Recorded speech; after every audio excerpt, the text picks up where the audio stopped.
When something hurts or feels unfair in your relationship, do you describe yourself or do you describe your spouse?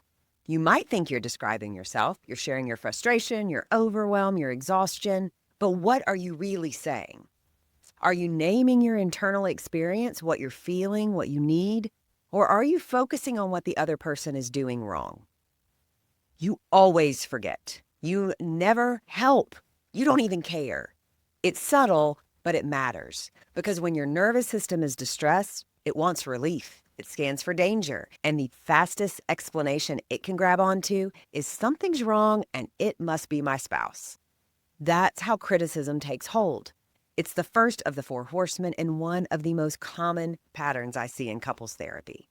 Criticism happens when we describe our partner's character instead of expressing our own wants or needs. We lead with blame instead of vulnerability. And I get it.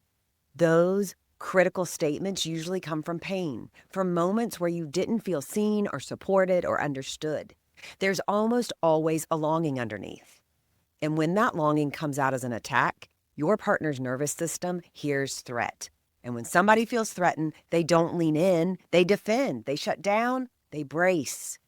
The very thing you needed, comfort, care, and understanding, becomes harder to reach. That's why in the Gottman method, we work on something called gentle startup. It's not about being soft for the sake of it. It's about staying in dialogue even when the topic is hard.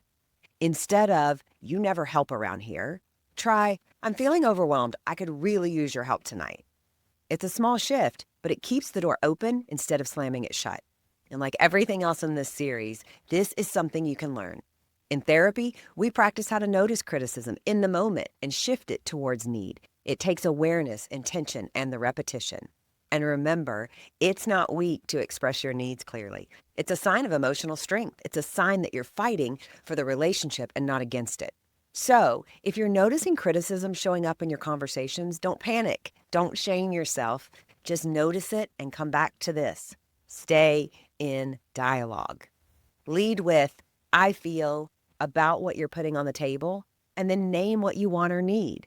Little by little, you can shift the cycle, one gentle startup at a time. See you in the next video.